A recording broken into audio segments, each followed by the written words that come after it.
All right, let's start the show. In 5, 4, 3. Hi, folks. I'm Jamie Hiles. This is Scream Bloody Movies, the podcast where we review a horror movie each week. We go over the horror news. And Derek, for once, didn't use a weird nickname for himself. You feeling okay? You feeling okay? It is. It is taken. Kiss would probably be suing you. You know, anything that Kiss can do to make money, they're going to do it. So, how are you guys doing this evening?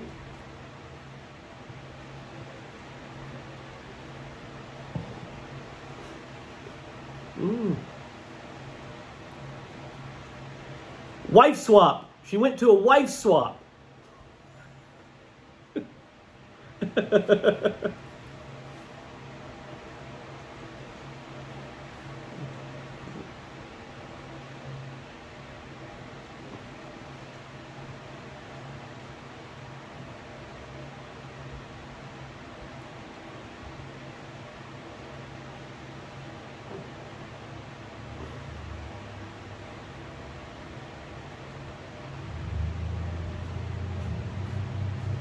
Kind of, yeah.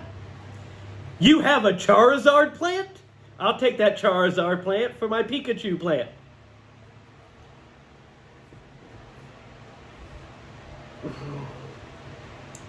Now you're just doing Harry Potter spells.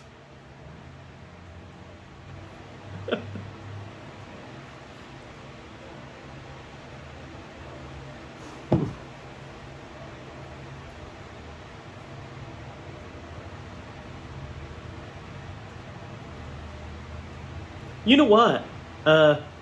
Sometimes the police are really big fans of plants. That's what they do with evidence sometimes. Don't arrest me, I'm kidding.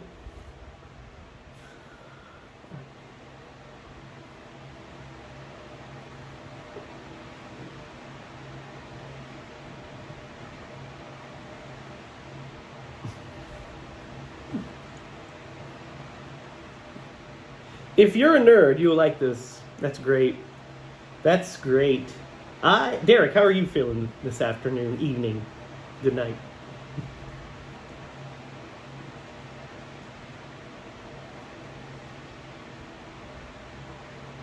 I don't know why we'd ever do that scale, but cool. I guess that's a fair mood that you're in. It was a fair day. I had a good day. Busy.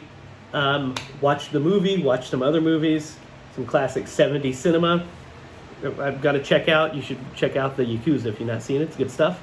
And, ready to talk about It Follows, because I haven't seen this movie in a while.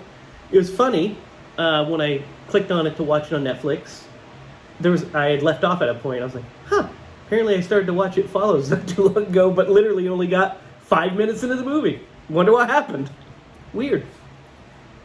So guys, before we dig into It Follows, though, we've got to do what we do every week, and we've got to go over the horror news. Because I've got some kind of big stuff on this episode. There's one piece of news that is going to blow you guys away. At least I hope. But first, let's start with this bit of news, which is Wrong Turn 2. Or Wrong Turn creator Alan B. McElroy, who also wrote Halloween 4, by the way, is hoping to make 2 more sequels to the 2021 reboot of Wrong Turn. Did either of you guys see the most recent Wrong Turn?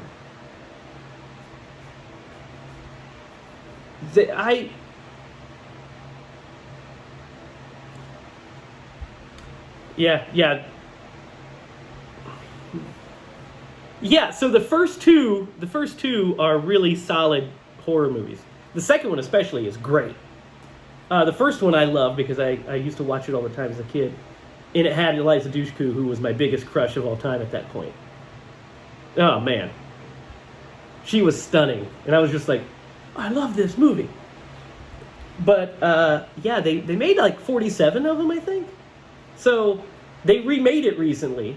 The new one is a remake, a reboot, not a remake. It's a reboot of the series, essentially. And they want to do. He wants to do 2 more. I mean, how are you guys feeling about? He said he planned 2 more films, so it would be a trilogy.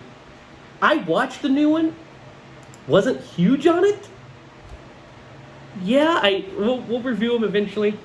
I watched it when it came out. I remember now, because as I looked down at the article and they had like the trailer, I was like, oh yeah, it's where they do that weird thing. Okay, so let's check it out. No. It's called Right Turn. It's called. Yeah.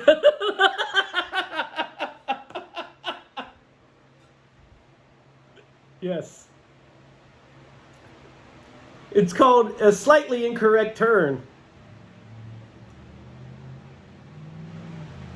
Detour. They do have a movie called Detour that stars Ray Wise, I do believe. So, I guess, Alan, if you want to make them, make them. We'll review them eventually. I mean, there's a lot of movies to watch, and there's 52 weeks in a year, so we'll probably get to them at some point. Yeah, I would not be opposed to such a thing. Speaking of franchises, you led me right into this, Lydia. There is a new Amityville movie from Tubi called The Amityville Curse. It's an adaptation of Han Holzer's 1981 novel. So they're actually going back to the novels of the they made a novel series after the first book. They made the first book, then they made a sequel that still followed the Lutzes. And then I think they did a little bit, the Lutzes were like main characters in several fiction books as well. But this is the 1981 one called The Amityville Curse. A group of friends purchase an infamous home with the intention of flipping it, only to discover a deadly paranormal presence built on destruction. Actually sounds okay. And it's a Tubi original, and you know how we here, Scream Bloody Movies, love Tubi. So, they have some good stuff. What's that? Go up a little bit. Drop to way down. Say it again.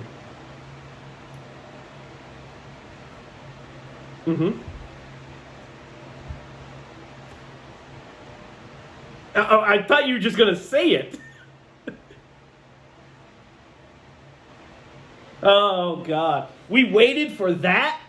Turn down your mic again. I'm kidding.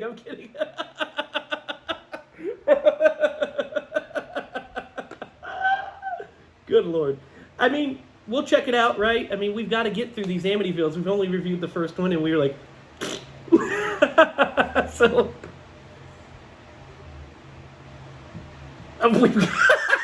We've got to get to it. We'll get to it. The Amityvilles is going to be like an entire season, to be honest, because there's literally, I think, 25 of those movies. The Amityville Backpack. Can't wait to get to that one.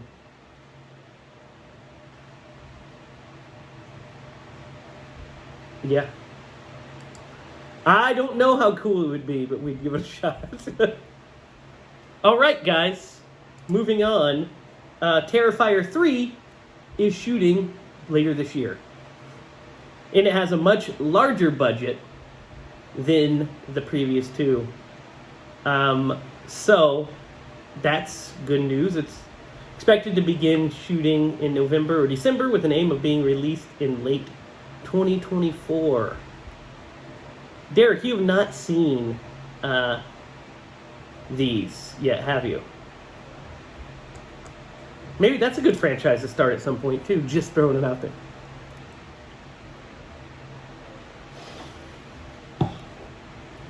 He's not...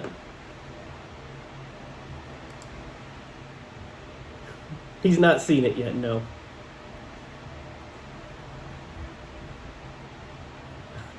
I can't wait. He'll be like, oh no, people are in peril. I must fast forward, just like last week.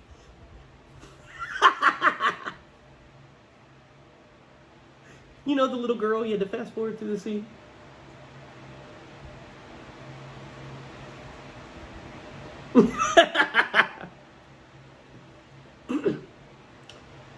Guys, we have a new image for the Nun 2.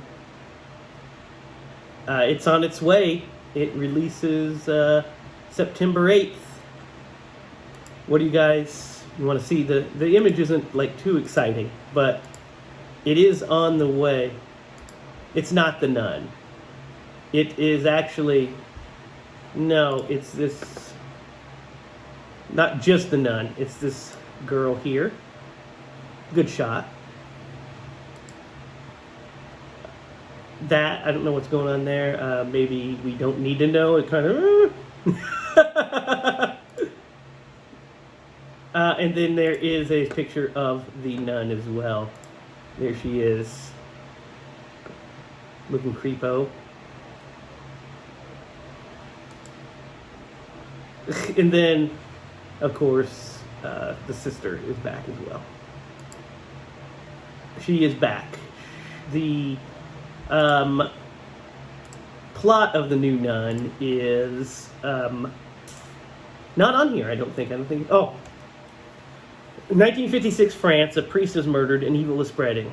That's all it says. Sister Irene, the nun follows Sister Irene as she once again comes face to face with Valak, the demon nun. So, we need to do that movie eventually. We talked about it a little bit. Lydia, you were talking about how you're not sold on the idea for a sequel.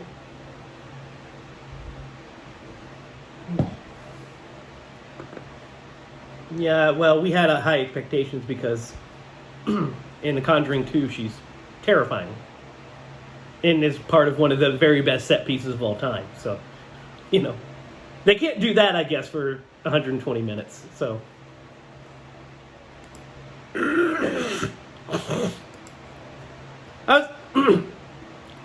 You should.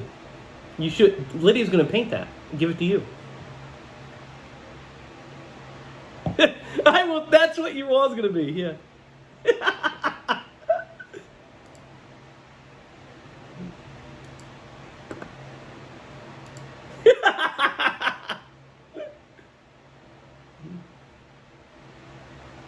That's hilarious. Guys, this is some really interesting news. We don't know how true this is. This is a rumor being reported by Joe Blow. But the rumor has it that Paul Rudd and Pedro Pascal have been offered lead roles in director Todd Gormican's reimagining of Anaconda.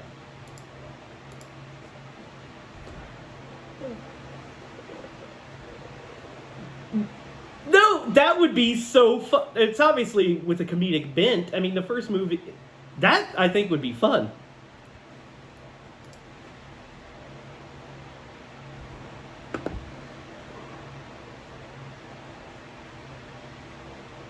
Okay. We don't know much about this, but I would totally see a Anaconda reboot starring those guys. I would be 1,000% there.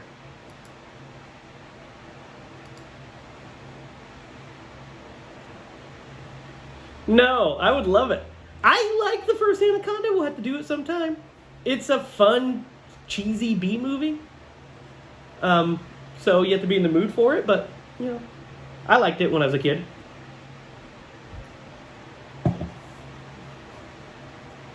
Yeah, I agree.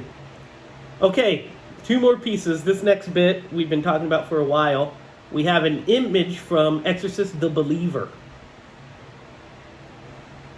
It's not really an image of the movie. It's more of a behind-the-scenes shot. So it doesn't tell us much, but there's a little bit in here to see of the set. So here we go. You guys see that?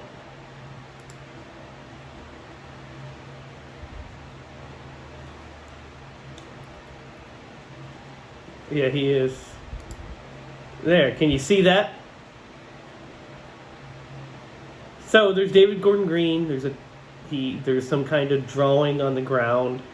So I'm guessing they're going full occult on this one. How does that make you guys feel?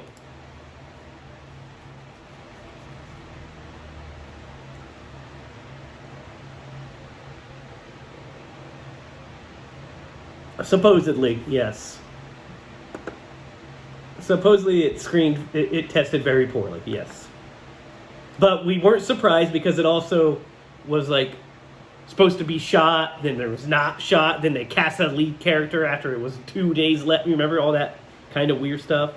And then Dave Gordon Green released Halloween Ends. So it's just that's just the thing I hold against him. But it's yeah, I'm really scared about this movie, to be honest, because I just don't know what's going on with it. Like, The Exorcist, we reviewed it, we covered it. What we liked about it was it took these supernatural elements and brought them into like a real world. The setting was very grounded.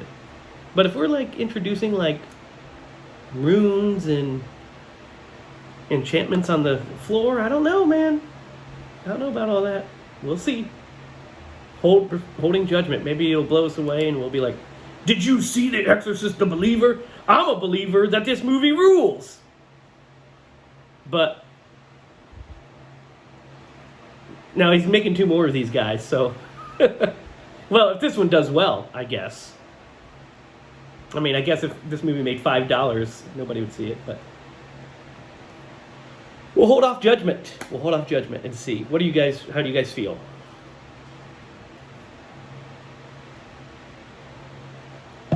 Maybe. It's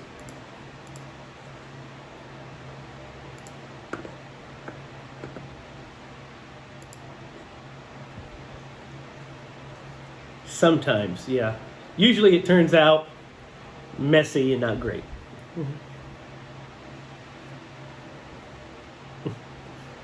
Well, that struggle, that struggle. But I don't know many classics that had like test screenings. But we'll see how that goes. Mm-hmm.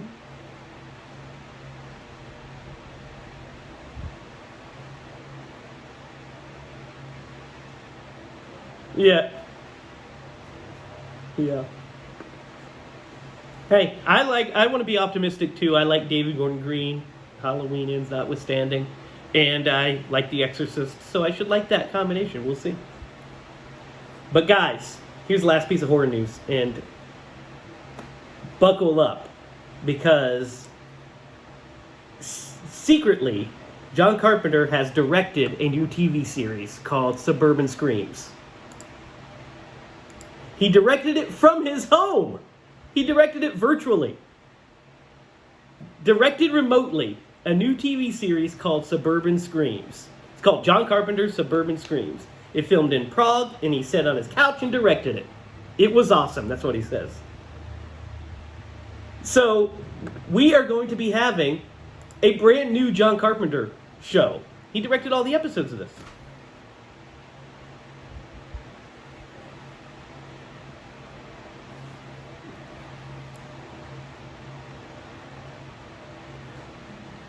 It is going to air on, where was it?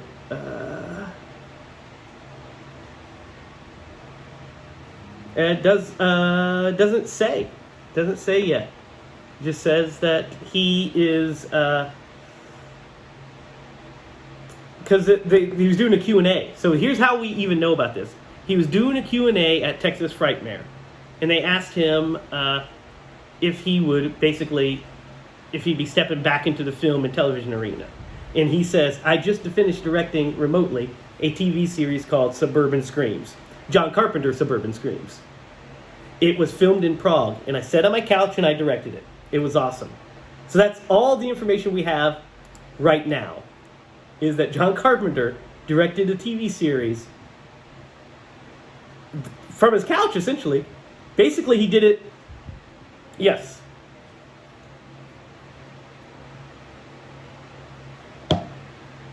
I don't know. He just is because he's our deity.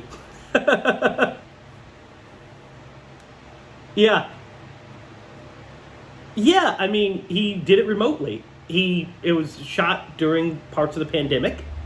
So instead of him, an elderly man traveling to Prague, he remoted in, and would walk the set. He would set up the actors, and he would direct via the screen.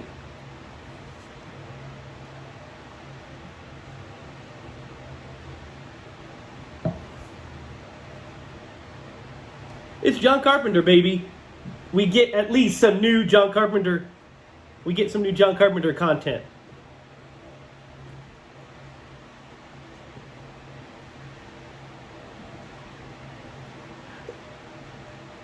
Well, I mean, it happens every once in a while. Did you know that Steven Spielberg edited Jurassic Park from Germany?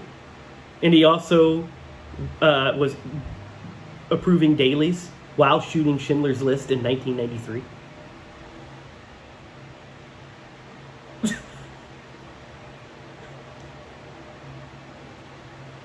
Yeah, yeah.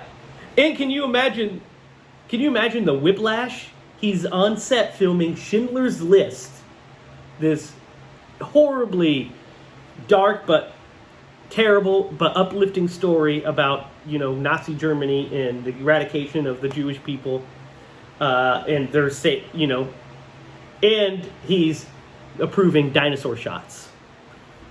Like, wow.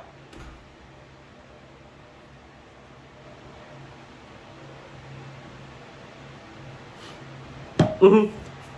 Has to be. So, guys, I knew I wanted to end off the horror news with that bit of news. I figured it would excite us and get us ready. And it also leads perfectly into tonight's film, It Follows. Because It Follows is essentially a love letter to John Carpenter, and specifically John Carpenter's Halloween. So, no. It's about as subtle as anything I would do that would be inspired by Halloween. Or basically, it'd be as subtle as that Robert Englund movie that's set in Halloween Eve. I don't know what this is like. Lydia, you pick this. Tell us about It Follows, and you.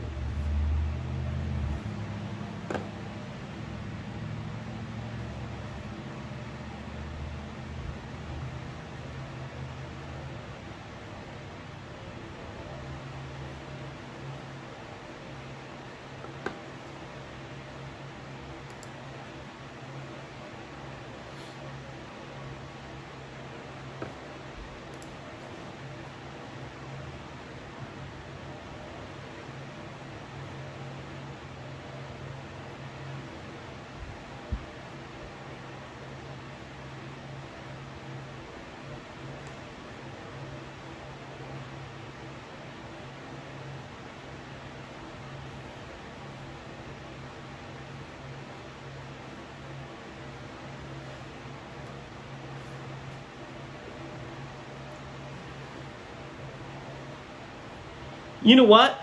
To be perfectly fair, even if you didn't see It Follows, I'd be afraid of a woman walking towards me at Walmart as well. You never know at Walmart.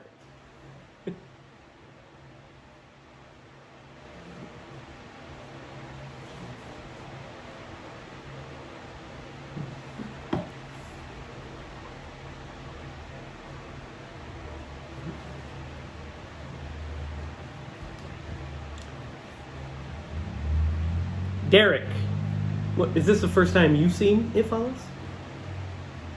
You're muted, by the way, big guy.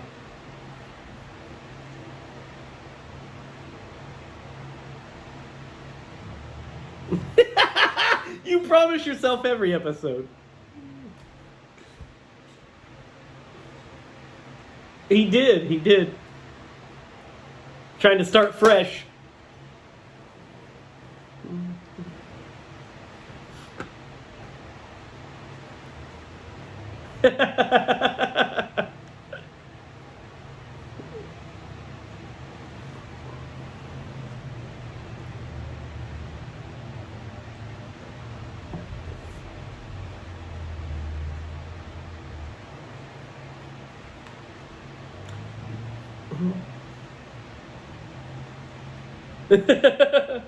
Okay, we'll talk about it. I'm glad that you said that because if that clip taken out of context would be very bad.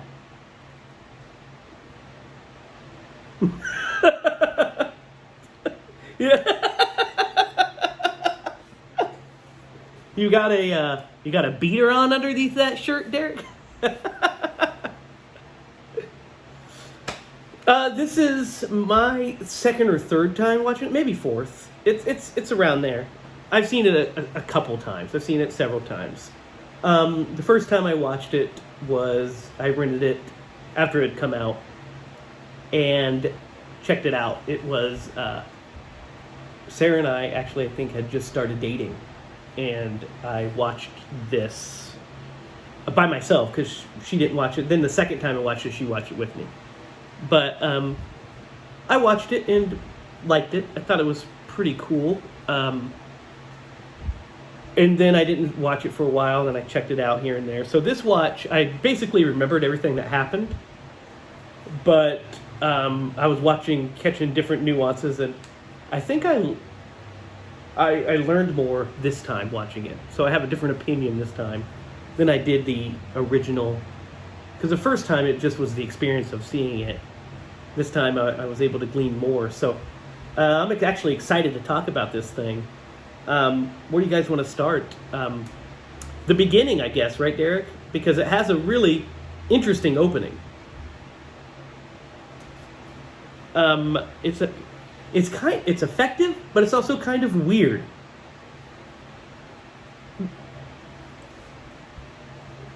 Yeah.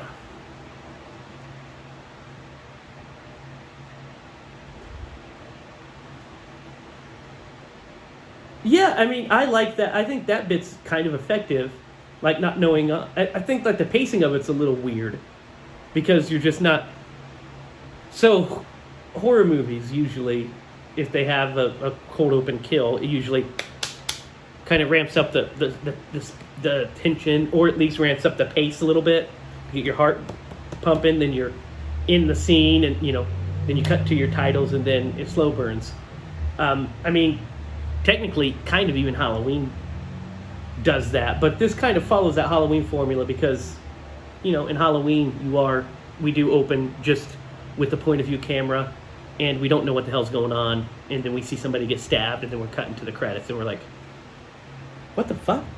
And this one kind of has that similar thing where we see her, we know something's chasing her. We know she's afraid of something.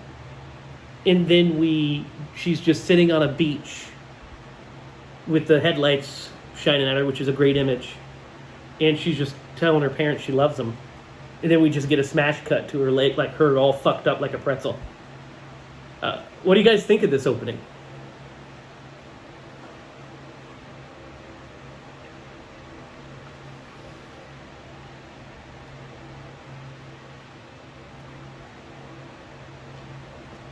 Dude, the stilettos messed me up this time too, because I was like, I'd probably change my shoes if I was running.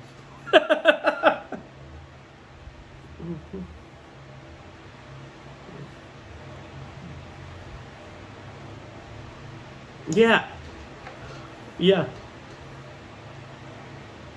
I did because it was like, because I have my surround sound on here, click click click click click, and I'm like, is she wearing heels? And then just that part of my brain kicks in. I'm like, you're not going to be able to run in those heels, lady. Yeah, yeah. Partially. Yeah. He watched it on one of their. He watched it. He watched it on one of their TVs. So I want to talk about this, guys. Derek. Well, first, Derek. What did you think of the opening? Before we move on.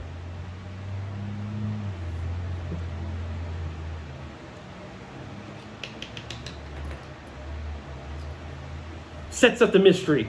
Yeah.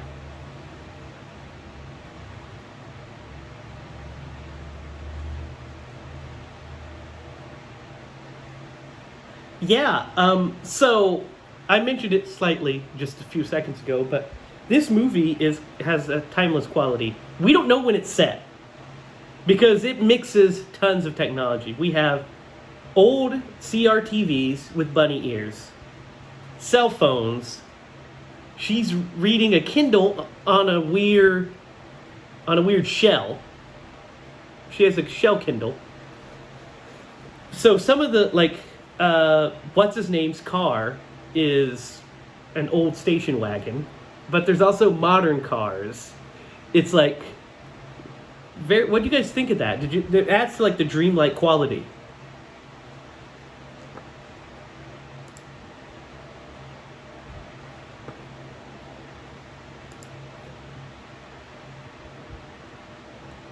Mm-hmm.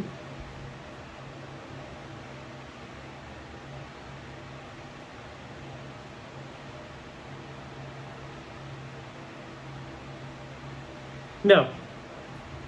Yeah. Yeah. It was a mirror, compact mirror. Yeah.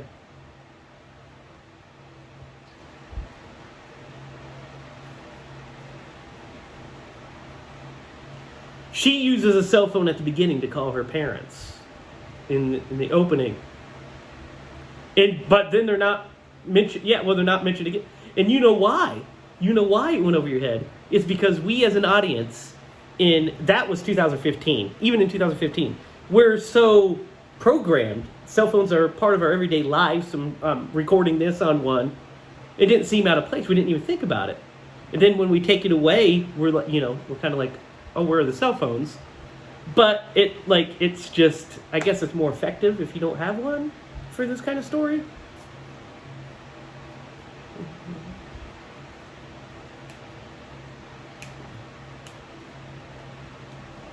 Yeah. All of them. And they're always, yeah. The whole house, the neighborhood itself, except for certain areas. Certain areas look more modern. Certain areas look more... It's set in Detroit. The movie's set in Detroit. They have a reference to 8 Mile. Yeah, they do an 8 Mile reference where once they hit that 8 Mile, that's when they're in Detroit proper. Because they're in the suburbs of Detroit, essentially. So I think that's a really interesting directorial choice. Another thing I think is an interesting directorial choice is the pacing of this movie. Because it takes its time. It's not in a hurry. And we just get... One thing I will say right up front is I think it's gorgeously shot. I think the cinematography is really, really great in this movie.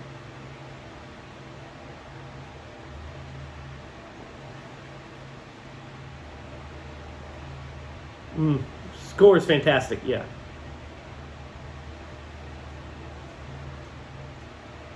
The Carpenter vibe, yeah. Yeah, the score is great, and the cinematography is great, because we get a lot of those just static wide shots, which is cinema, And so I really enjoy that. What do you guys think of the setup of her with Hugh/Jeff?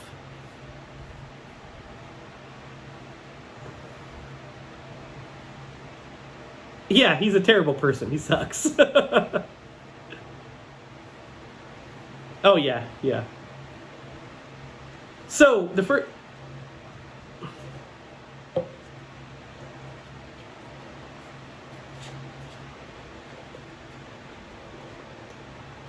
I mean, it's pretty bad. You're essentially... Yeah, you're essentially sentencing someone to death, though. I mean, it's like... Yeah, guess what? Now your life sucks, too. No, he's out of high school now. Yeah. He's an adult. He's 21. I know he's 21 because she says it in the movie. When they're playing their weird game. Their weird game that, by the way, nobody ever plays in the entire history of the world. It cracked me up. I was like, that's totally a made-up movie game. Don't even. There's a game we used to play where we used to just close our eyes and look around at people and pretend that we switch lives with them. It's like, what? I've never done that in my life. We used to play games where we look at people and we make up fake dialogue for them. That's the real game. Oh, I love you. Oh, I hate you. You know.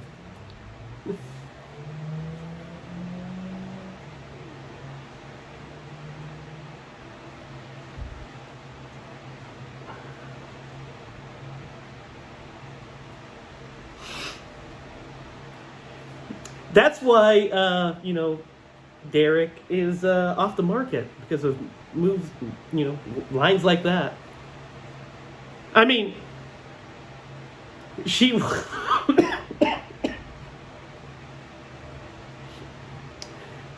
There's a pot for every kettle, Derek.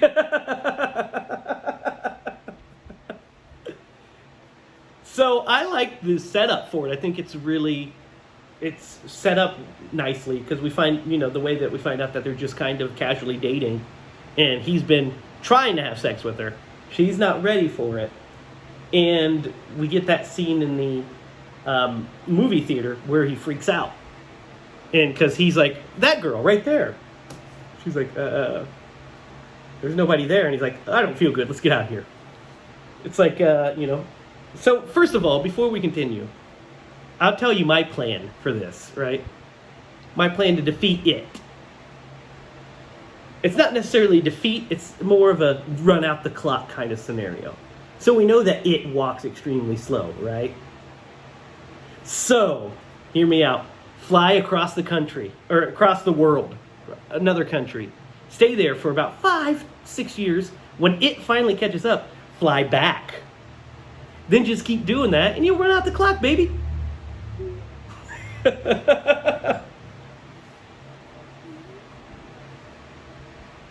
Always on the road.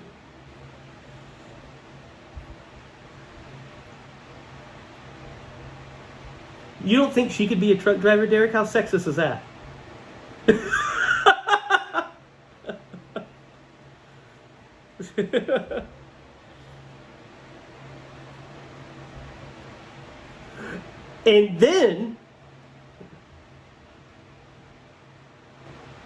And that's why you think they're stinky. That's why you think they're stinky.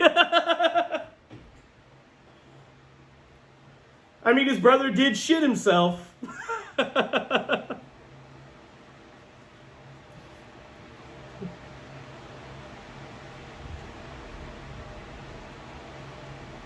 Oh, I see what you're saying. That's actually a pretty foolproof plan, Derek. Pretty good. So, the scene... Yeah! There you go. Because he goes port to port as well, right? Oh, well then you're home free. You're safe forever. Because I'm telling you, it's not walking in space. Oh my god. That should have been the sequel. It follows you to space. A slight frown.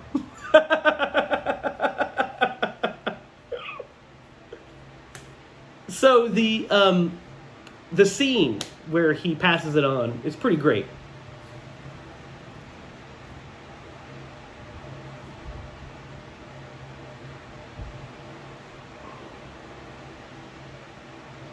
Well, yeah.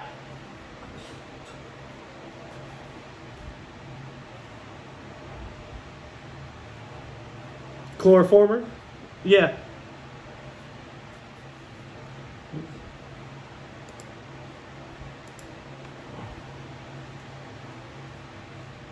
Young adults. Yeah. 21. No, I think she's in college. Yeah. They're kids. Yeah, they're young. But no, you're right.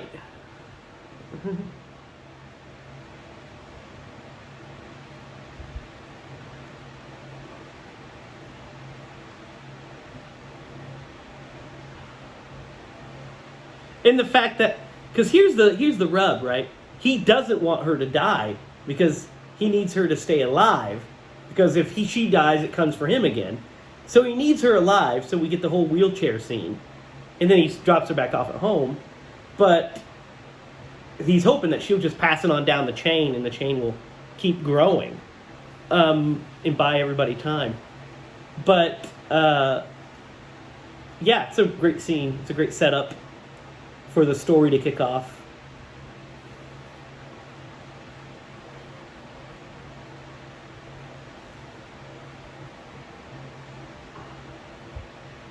Mm-hmm.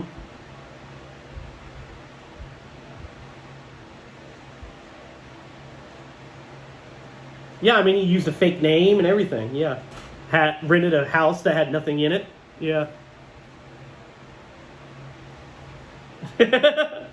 Maybe he did. Well, she said that the police said that he rented it under a false name. Remember? Yes. So I think he did rent it out, but he just never moved anything in, just a mattress, because he was just there to find a girl to push it onto. Because then he moved back home.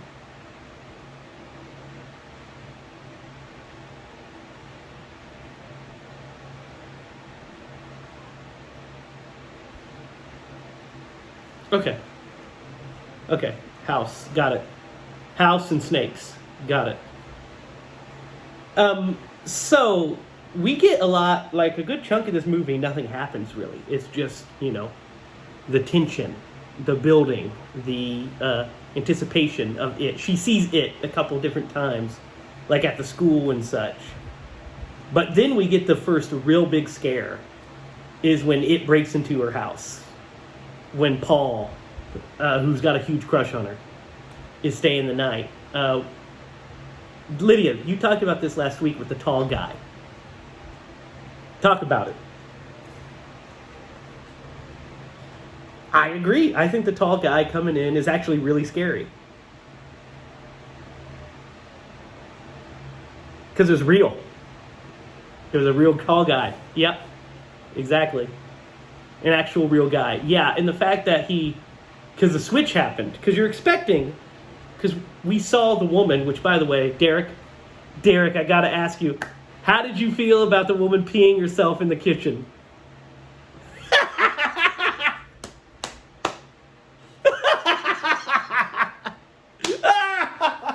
I knew that would disturb you so much.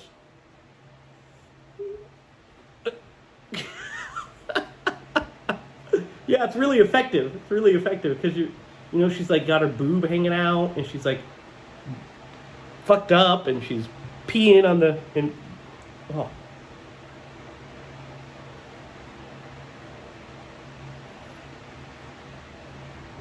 Yeah. Mm-hmm.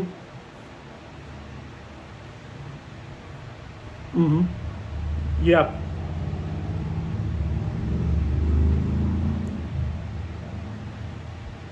Well, yeah.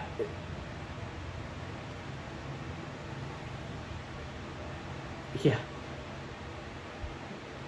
You know what? Here's the thing. I think that some of that music is still effective if it has the right images over it. Um, then had like some, I don't know, was it like a dinosaur shooting a spaceman? In one of them, I was like, what the fuck is this thing? Sci-fi movie, yeah. Yeah, I really liked this scene a lot, because that scare really does work pretty well. So,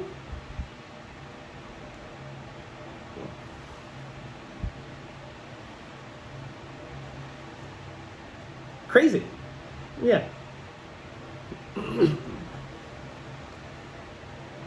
Yeah, we don't need to, but yeah. Yeah, throws her out, yeah.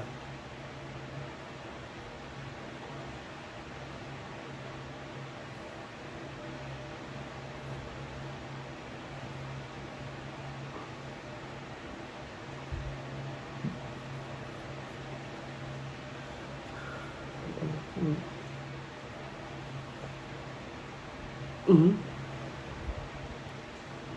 Yeah. Until, which we're getting to, they all travel to the um, beach house. Guys, this beach house section is a really cool section. The scare where it's walking up behind her is really good. Because the tension's just building. Because we see it. She's the only one that can see it, and her back's to it. So they don't say, hey, there's somebody behind you. We see her friends out in the water, they're all sitting around, and then her hair gets pulled up, and Paul whacks it. Yeah, so Paul whacks it, and it breaks a chair over its back, and then it flings him across the beach, and then she shoots it in the neck, and it gets back up, and breaks the door, and then that little kid version crawls out. And then it's a woman again, and she takes the car and zooms off. What do you guys think of this whole section?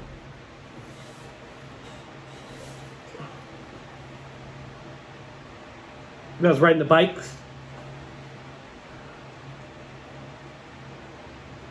Mm-hmm. Yeah, so there's the two kids. The one kid that reminds me of Derek because he's peeking through her windows. Well, you kind of did climb into your ex-girlfriend's window all the time. That's true. That's actually more young Jay, isn't it?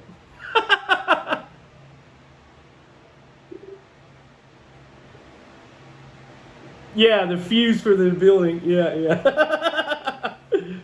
But no, there's those two pervy kids which are really funny. Because she doesn't care. That's why it's funny, is because she's just like, I see you guys. Yeah, look at me in my bathing suit. But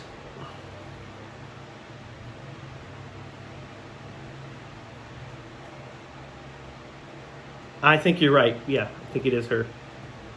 Yeah, I think it's her too. So after the beach house, we get like they're trying to track down the this guy, this Hugh guy. So they end up finding him, and they track him down, and he tells her, yeah. So basically, here's what's happening. You've got to run, because if it explains the rules, which is it kills whoever has it last. So if you pass it on, it moves it down the chain, and you buy yourself time. So the rules are kind of clear when it comes to that. I have a gripe a little bit later about the rules, and we'll talk about them. But that's pretty clear. Should I talk about it now or later? Let's talk about it now. We reviewed Smile. We reviewed Smile a few weeks ago. And it's kind of a similar idea. I think this one is just executed way cleaner and way better. What do you think, Derek?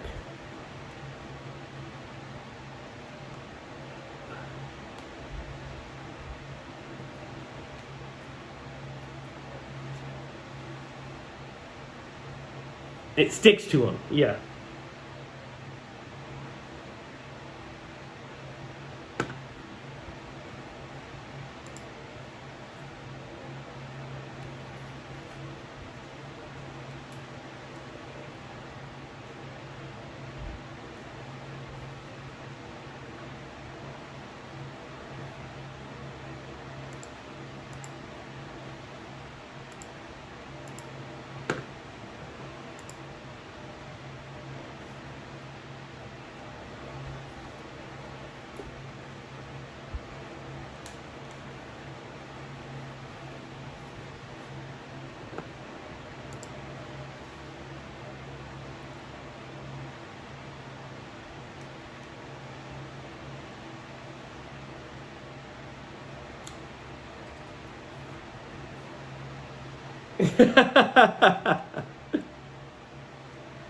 So, hang on one second.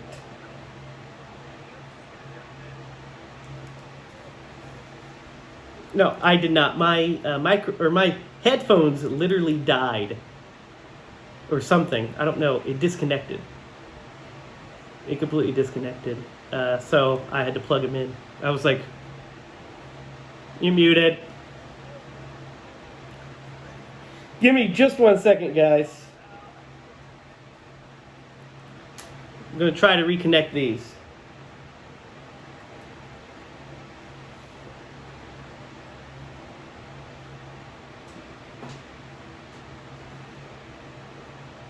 Can you hear me? Okay, perfect. I don't know, it's really weird. Like, I just heard like a dee-doo-dee-doo, and then you just kept talking. I couldn't hear you, so I plugged in my headphones, and then it was like really bassy and weird. So I was like, I don't know what's going on. Anyway. Okay, and then I can cut it. It's fine. Yes, I can hear you. You can't hear me now?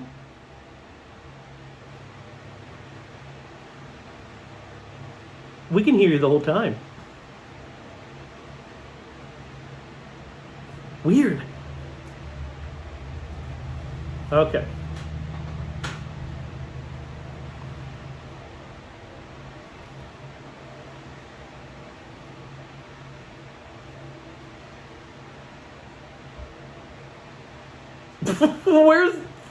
Where's the joke? I was like, you're right.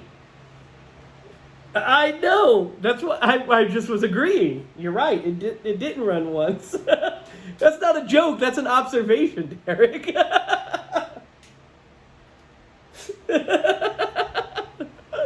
That's like me saying, your shirt, it's black. It's not red.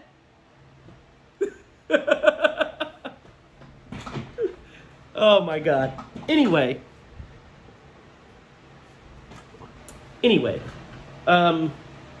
yeah, so she wrecks. She wakes up in the hospital, and the good old neighbor boy, Greg, whose car she wrecked and whose beach house they were at, she decides to pass the curse on to him because he doesn't think this is really happening because he didn't see any of it. Yes, he.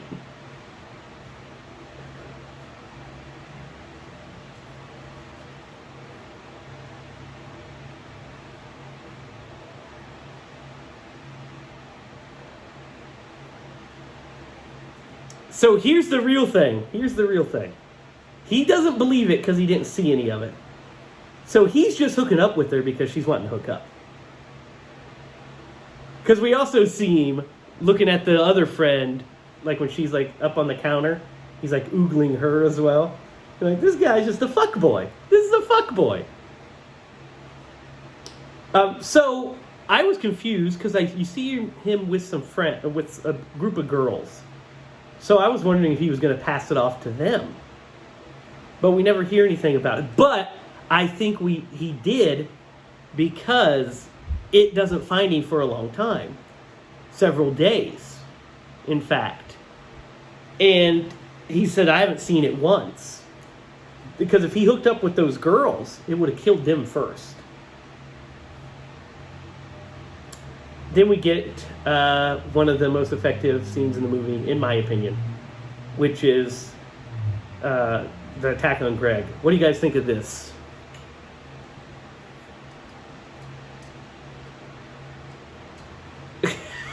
We do see a movie.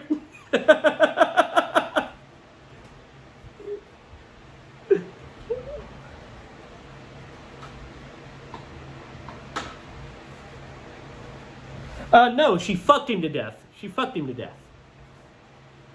That's what it does. It basically grinds them, breaks their limbs, and basically kind of fucks them to death. Yeah.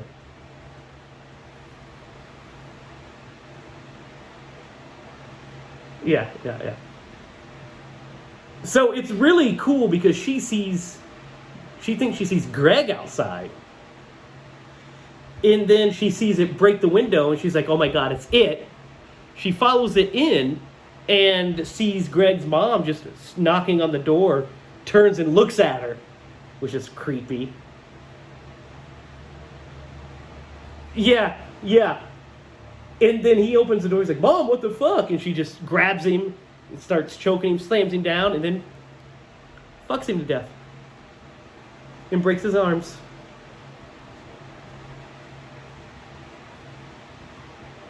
Yeah.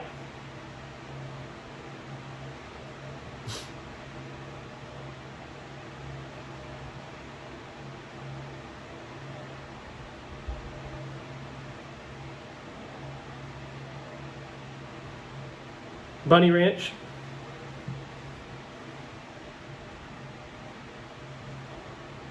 Yeah, that's true. I do have multiple clients. Yeah, yeah. That's a good idea too. You never actually I was thinking about this. What if you had sex with it consensually, then it itself was infected? Does it kill itself?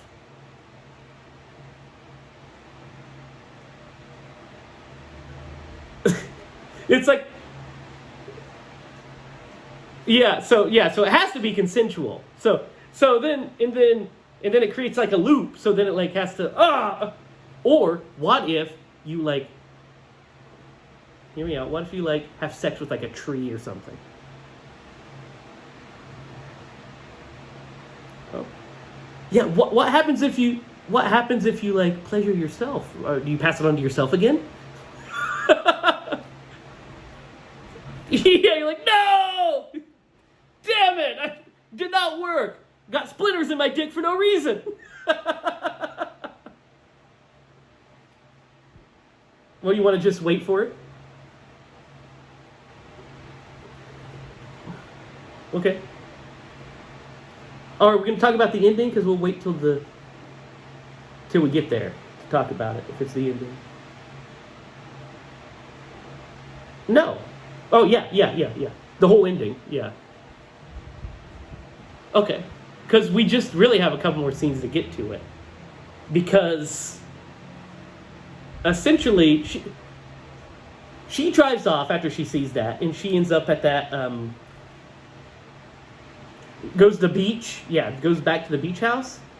And she sees those guys. Now, does she sleep with those guys? Or does she not? You think she does? Yeah, it's left ambiguous. Yeah, well, because she did get in the water. We see her get in the water. Yeah. Yeah.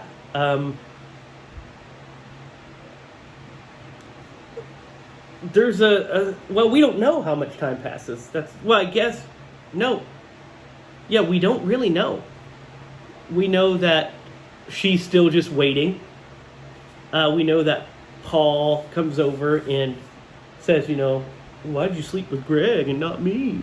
She's like, well, come on, man. Because, look at you, Paul. You suck. No, she doesn't say that. Yeah, we were all Paul. We are all Pauls on this podcast, Derek. We call this podcast the Paul Podcast. Lydia's the only one that would not be a Paul. You and I are definitely Paul.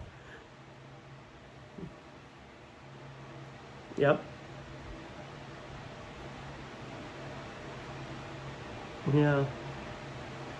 Rudd. Yep, Paul Rudd. From Halloween as well.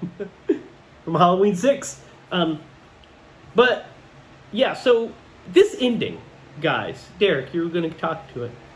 How does he come up with the idea, by the way, that this is going to work? Because he just kind of looks at the picture. He comes and sees her in the pool, and he's like, I guess we'll try to electrocute it, I guess? Not a great plan. Yeah.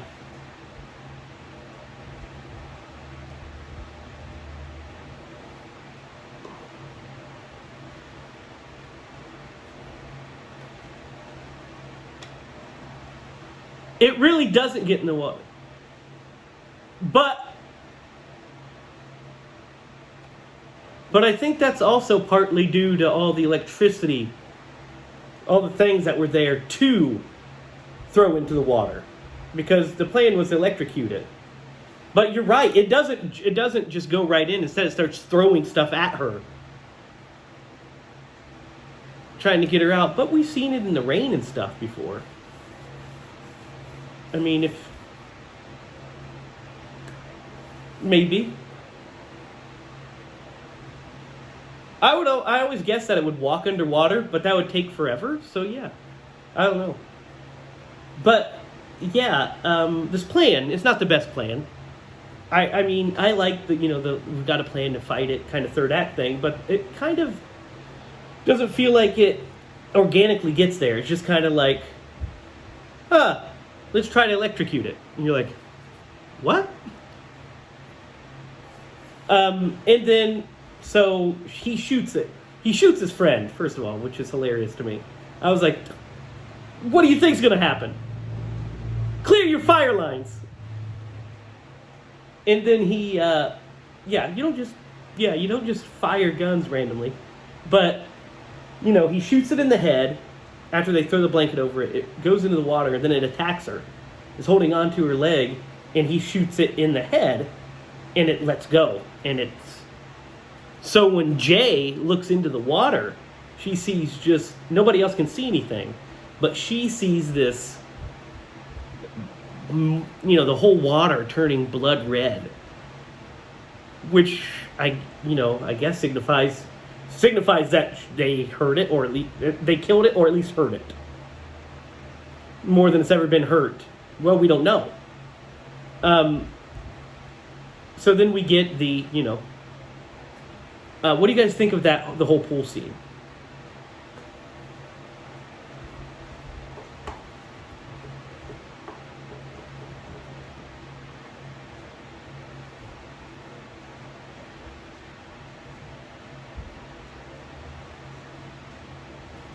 And then shoot it. It's really cool. Yeah.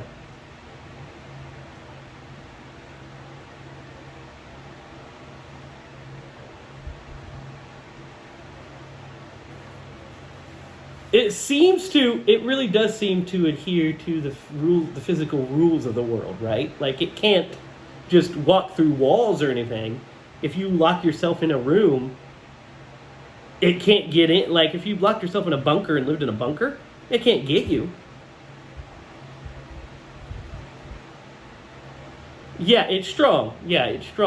But it has to adhere to the physical rules, which is, like you said, Derek, it's interesting that like when you throw a blanket over it, you see its form. Also, in the pool, it takes the form of her father who has died. Yeah. So that's to really mess with her.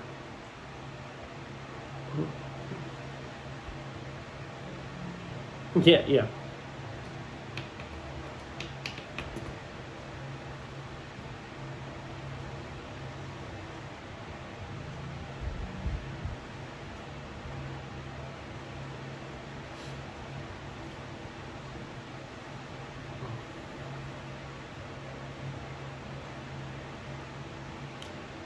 Yeah, modern to them, apparently. Who knows? Yeah. What? What, Derek? You're really quiet again. What the hell's going on with you? Yeah. Lean forward. Lean forward. Now it's real loud. Turn it down a little. Yeah. Now say something. Oh, yeah. We can. They're really low. That's really weird. Yeah.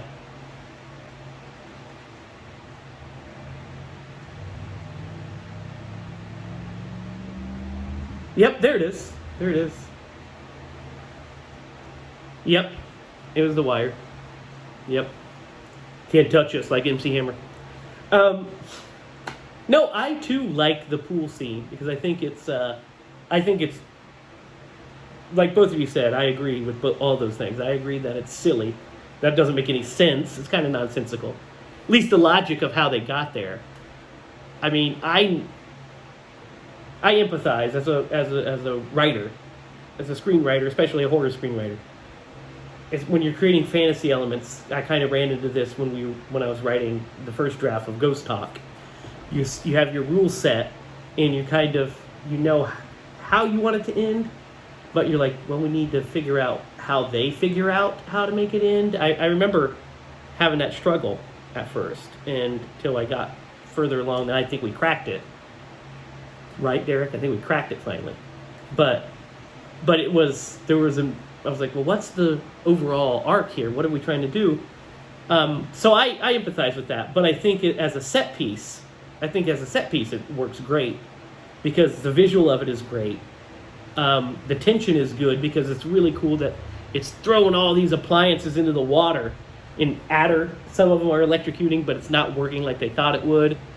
But they are hitting her with shit. It's trying to hit her with shit. And then that visual of the pool filling with blood is really cool. And that only she can see. So go ahead. No.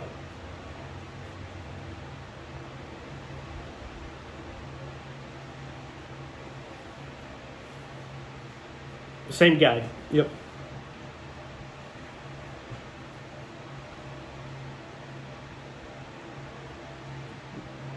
Yeah.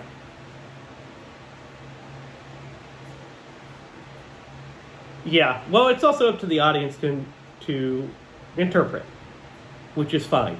I like some.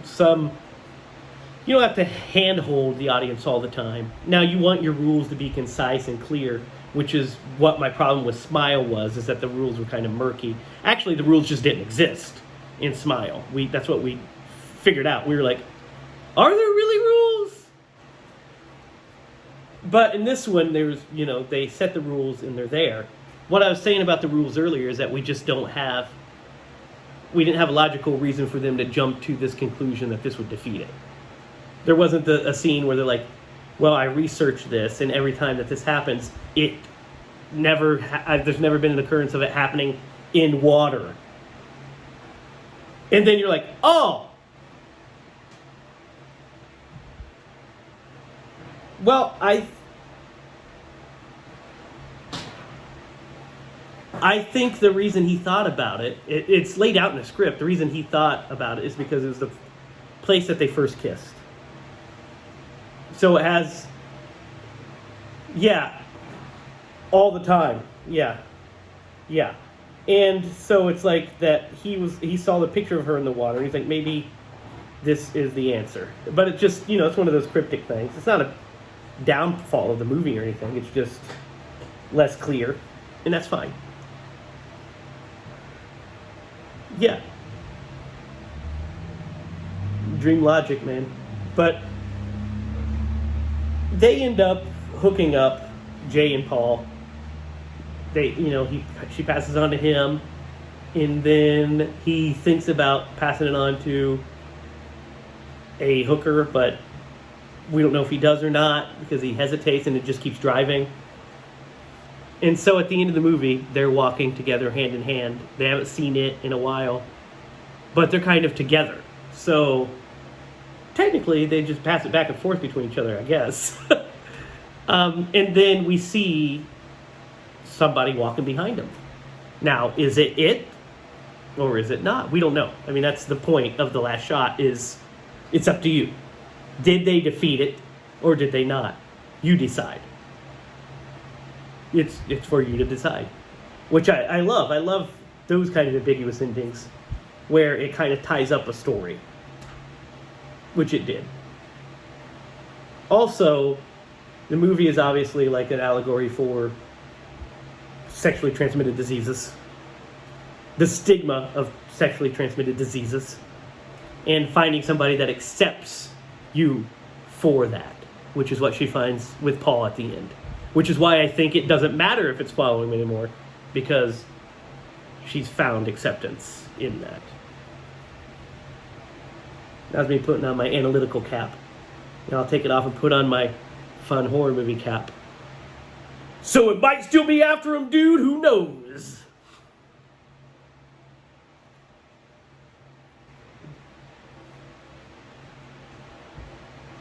Into the weeds. It happens. Yeah, you get into the weeds. Yep. Yep. What do you guys think of the ending?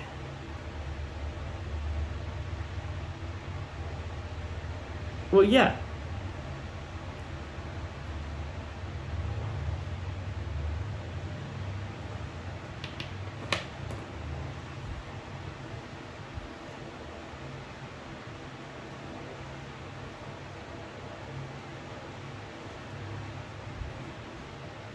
Kind of. I think she's flip-flopping on it because there's a scene of them when they're in the living room together before the house attack. And she's like, you were my first kiss, and she's moving her feet closer to him and stuff.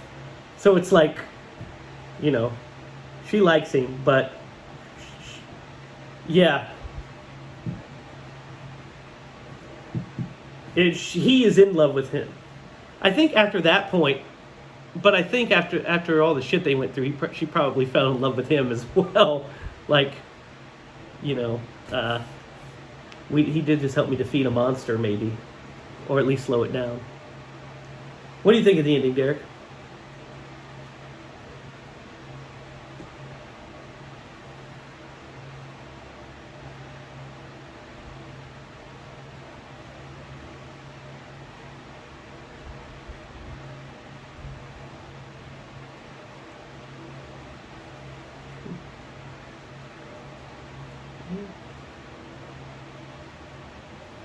Inception's, that's also up to... Real quick tangent about it, Inception is... it doesn't matter. Because it doesn't matter to Cobb. It doesn't matter to Cobb anymore. He found his family. That's all that matters. And it's up to you if it teeters or not. You see? But I remember that moment in the theater for Inception. And we're zooming in, and then it cuts, and everybody was like, "Oh!" It was fucking glorious. It was excellent. I personally like ambiguous endings if they're done right and it's the right kind of movie. Do I think a movie like, like a slasher movie needs to necessarily be ambiguous? Kind of, because you want to keep your killer alive, right? So you can make sequels. But do I think like Scream? Does Scream need to end, ambiguously? No. They need to kill the killers, move on to the next one. But like a movie like this, yeah, leave the ending ambiguous. Who knows? Who knows? It's up to you. Mm-hmm.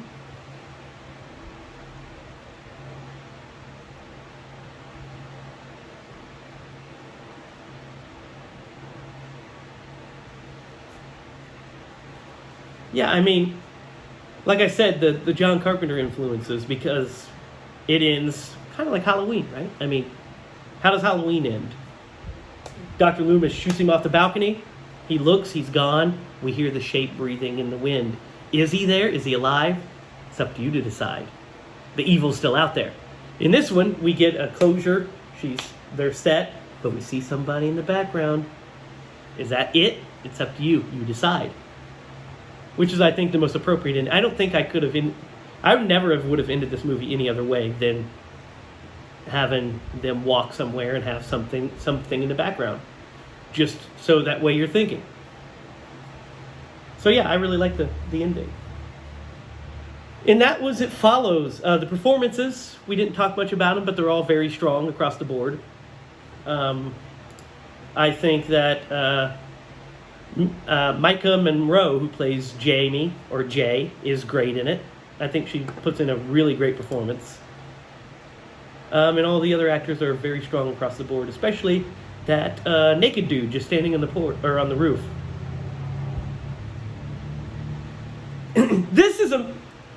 This is, I'm going to go on a little slight tangent for a second. This is a modern horror movie thing, by the way. And they're trying to make it happen, especially like in, Robert Eggers movies and such, which is naked people are scary, apparently. Like you think about like Hereditary. Think about Hereditary. Just a bunch of, we see a bunch of old naked people. Think about Midsommar. Bunch of old naked people.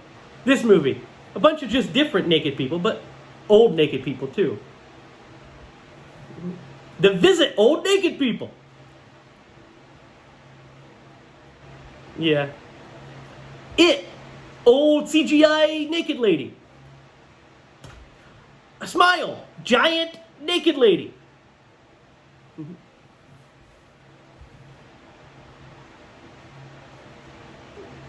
Naked ladies aren't a fear of mine. The opposite, in fact. I guess maybe. Just.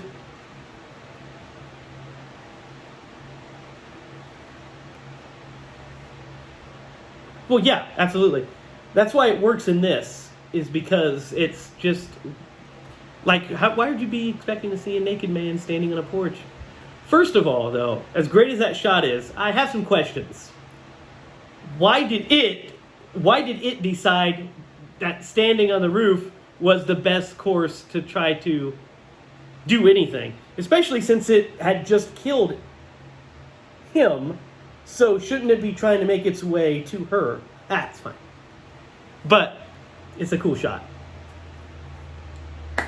That was It Follows. Lydia, what are you going to give It Follows?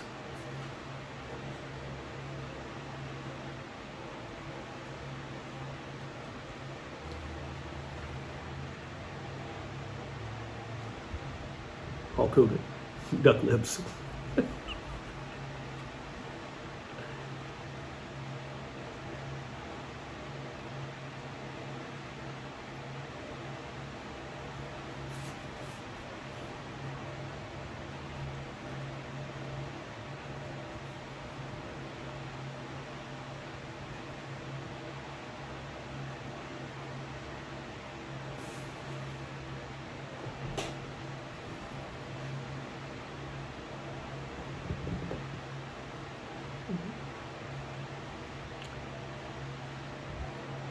Derek, what do you think?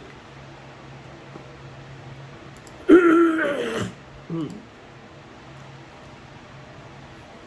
Mm.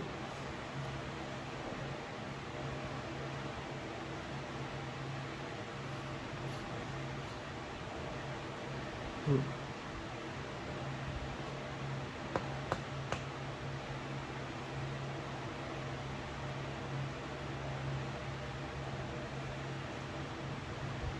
Mm-mm.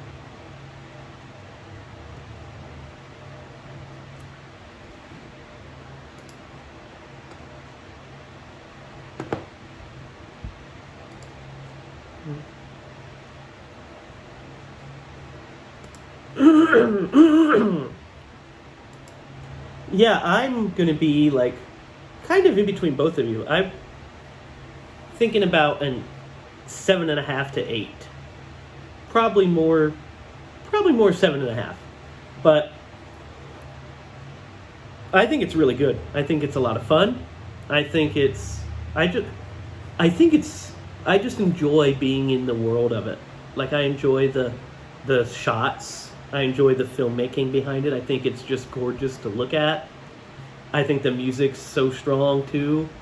And those slower paced bits I like, because it kind of builds tension. The movie's only 100 minutes, so it's about 20 minutes more than a good fashion slasher should be. But for a movie like this, 100 minutes is a good length. So it's a little slow at points, but an hour and a half is, just over an hour and a half. Not too bad. So yeah, I there's not much to complain with for me either. I don't think it's scary. It didn't scare me then. It doesn't scare me now. The concept is really cool, but just the visuals and stuff, I wasn't like scared. But I was like, oh, that's creepy. Ooh, that would be creepy if that happened. So I had those moments, and I really connected with the characters, especially Jay. I connect with her and the situation. So I'm like in it. So yeah, I'm gonna say 7.5, 7.5. Good.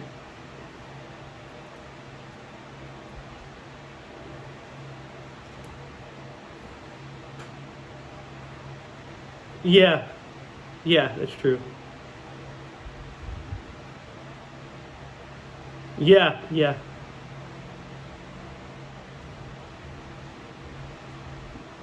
yeah. Yeah, you know what's interesting? We only see Jay's mom. Yeah, that is true. I mean, once they believe her after they see it, they're just there to help her at first. But her mom's only in one scene, two, the hospital scene and that scene where she's sitting at the table. So it's that theme of unreliable parents, absentee parents. Yeah, yeah, yeah. No, no, no. So yeah, good movie. I liked it.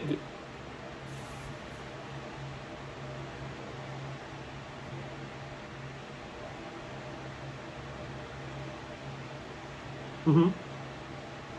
Yeah,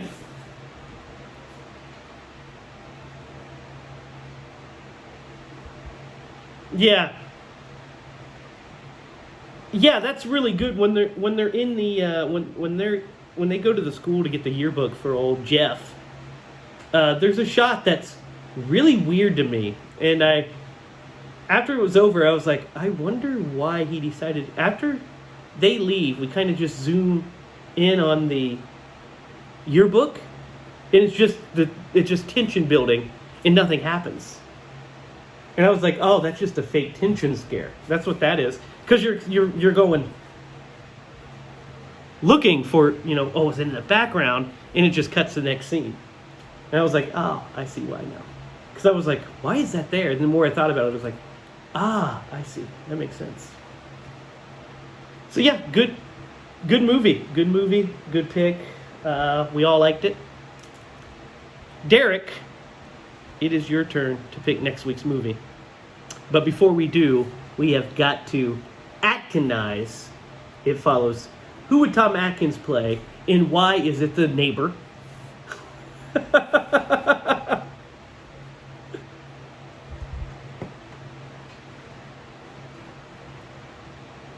Yeah, the neighbor that gets laid. Yeah, I mean he gets laid, and then he technically gets laid twice. Except what would happen in the Tom Atkins version is it would have sex with Tom Atkins and then just stay with Tom Atkins, and the movie would end. Yeah, well, they would have sex, and it's like, oh, I like this, and then the next shot, they're just smoking cigarettes, and he's like, hey, go grab me a beer. Yeah, and the hotter person just keeps getting hotter to try to match his hotness. I like this new version of this movie. It's called It Follows Tom Atkins Everywhere. I can't get rid of it. It's just always here.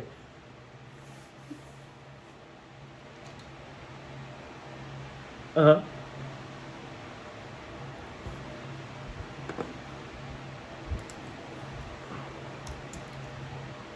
Oh, really?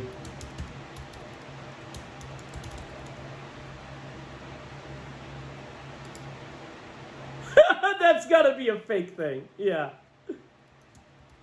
Yeah.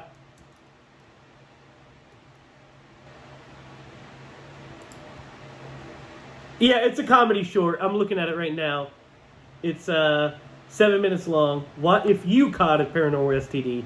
In this parody of the film, It Follows. A modern woman gets it, and her friends must continue living despite this horribly contagious walker.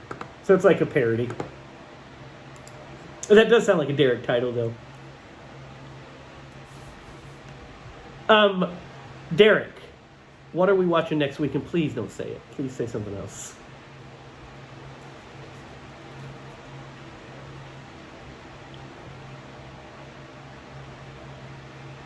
Nobody's going to be disappointed.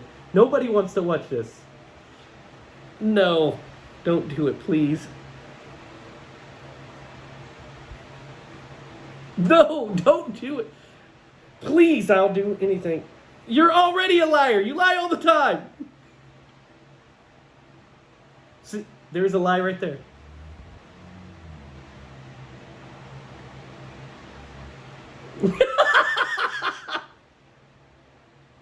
Ugh. Ugh. You know, realize we all have to rent this movie. You know that, right? Because it's not streaming anywhere.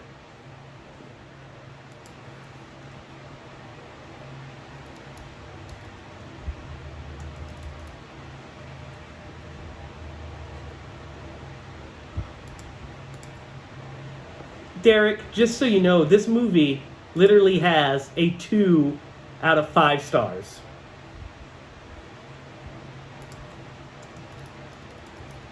Why do we have to watch this? God. Dude, this movie's gonna be $10 to rent. I just looked it up. It's $10 to rent this. Yes. I think we should wait till it comes out. Till it like is available for free. Because that's a lot.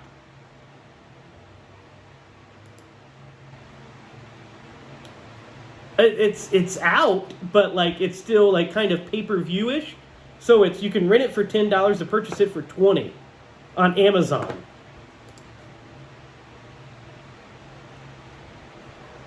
Yeah, that's a lot of money.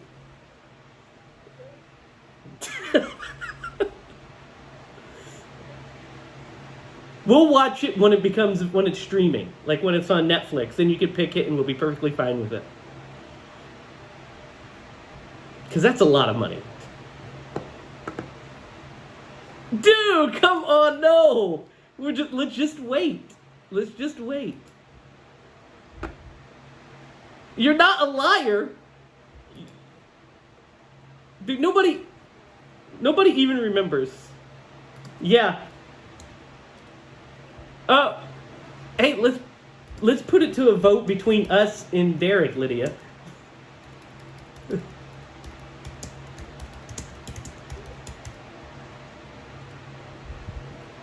Well, you know what? You know what? It says here, now it looks like it's streaming for $5. So half that price. Oh, God. I don't want to sit through this shit heap. Too long. It exists.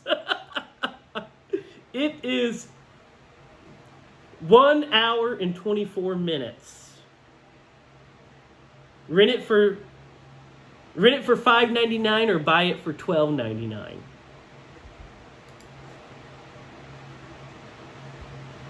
I would rather watch that.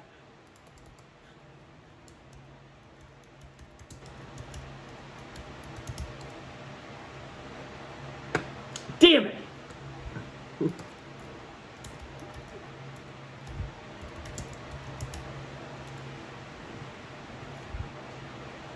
Oh, that's the Amityville Backpack is still an Indiegogo, by the way, guys. It's still being, it's still trying to raise money.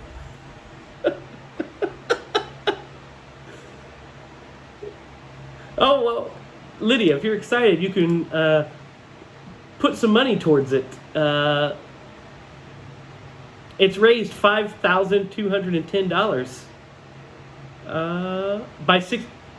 That's the goal. They hit their stretch goal. So yeah, their goal was yes, they're now prepping the movie for production. Guys, we'll cut this. This will be off mic. But if anybody goddamnville Backpack can raise $5,000 to make the movie, then we can make fucking Secret Admirer and Ghost Talk. For sure. Amityville Backpack, Blue Blood and Honey, both of those movies suck compared to this. Come on.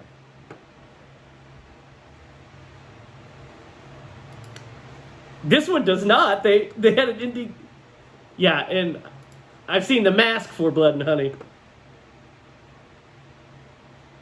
Oh my God. Yeah, that's Tom Savini's. That's like Tom Savini's fucking nutsack. That's that makeup team. That's how good it is.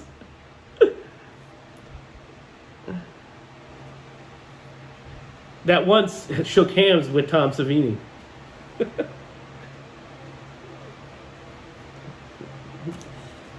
All right. We're going to go back into the show now. So, we're watching We're watching Pooh, Blood and Honey. It's available on Amazon. If you guys want to spend $5 on it, it's available on Amazon Prime. So you can watch it there. Derek, you said you had 2 stories, you piece of shit son of a bitch.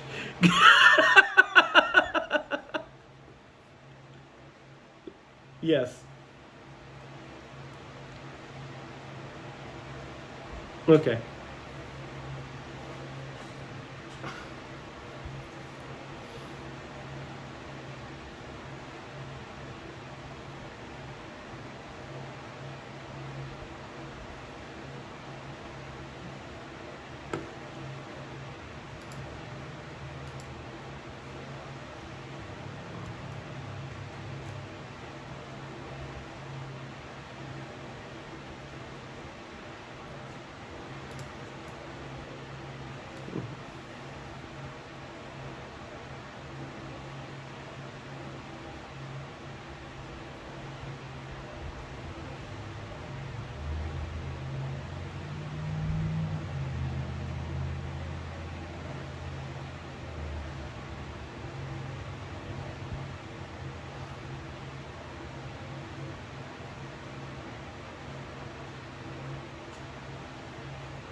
Yeah, yeah, that's cute. Jeff. Jeff's still running from it.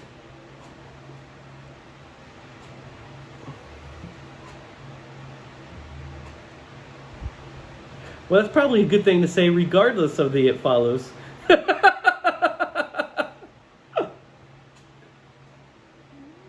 Yeah, yeah. After the movie, he decided.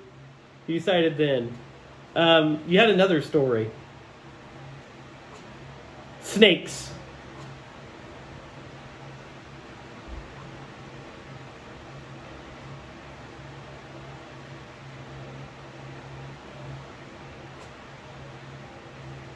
Oh, yeah, yeah.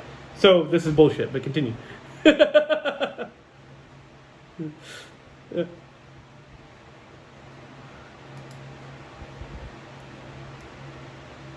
Uh-huh.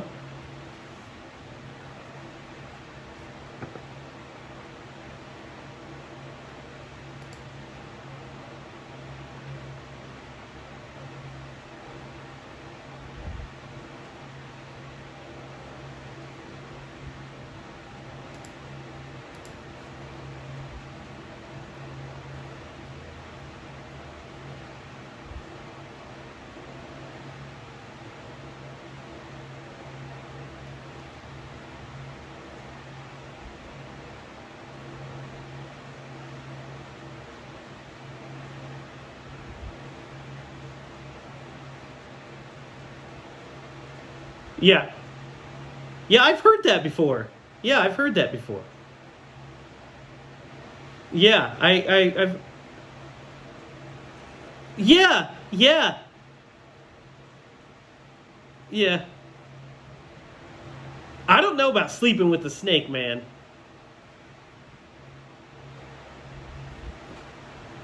Well, that's because you don't like the cat. You don't like the cat.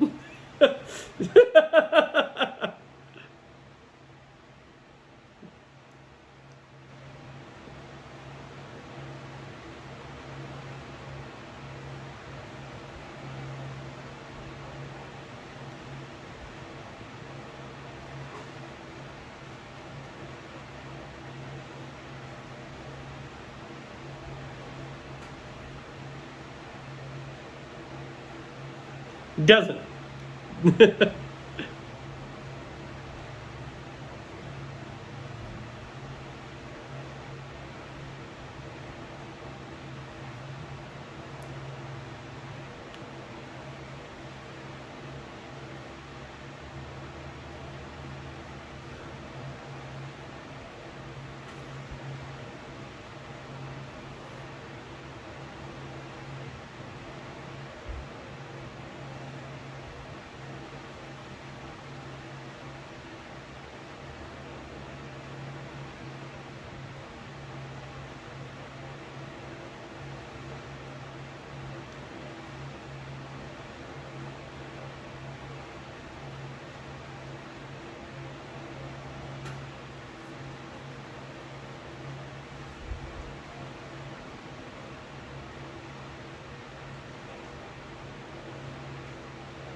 Also appropriate, yeah. Um, Weebles wobble, but they don't fall down. So, I have one snake story too. It was when we were young. Oh, those were the days. But we were kids, and we went on a fishing trip with my dad and my uncle. And we were all, out in the lake. It actually literally was named Crystal Lake, so luckily we didn't get our heads chopped off. But we were at this lake called Crystal Lake, and they were fishing, and we were swimming. And Dad was playing a game with us. Like, he would grab a stick, and he would throw it out, and he'd be like, "There's a snake!" And we'd, scatter and run. And then he'd grab another stick, throw it in, "There's a snake!" And we'd gather and run. Well, then he looks up, and there's a snake. And so he is afraid that we have been bored of the game. So instead of telling us there's a snake and being like, "Oh, nah, there's not," he just runs into the water. I think he even ran on top of it at this point. Runs in the water, scoops all of us off, and just runs off onto the thing. And we're like, "What's going on?" And he's like, "There's a snake." And we look, and I see it. It's like treading the water, like, and I was like, terrified. It's like, good call, Dad. Way to just grab us. But don't ever cry snake, ladies and gentlemen. He did, and then he was like, "Nope, not gonna do it."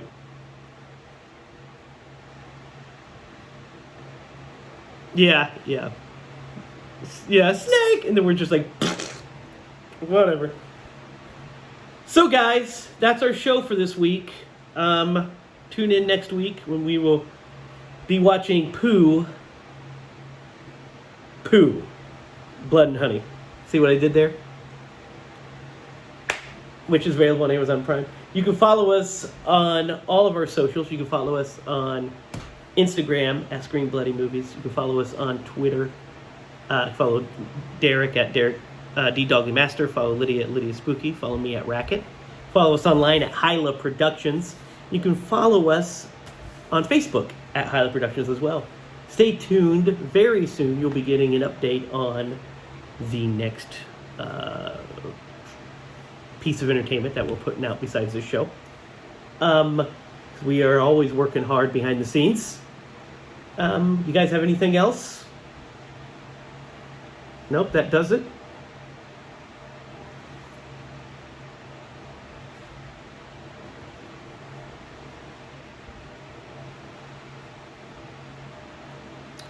There you go. So until next week, when we'll be watching when we'll be watching Pooh, Blood and Honey, for Lydia Judy and Derek Lemaster, I'm Jamie Hiles. And remember, if you're going to scream bloody movies.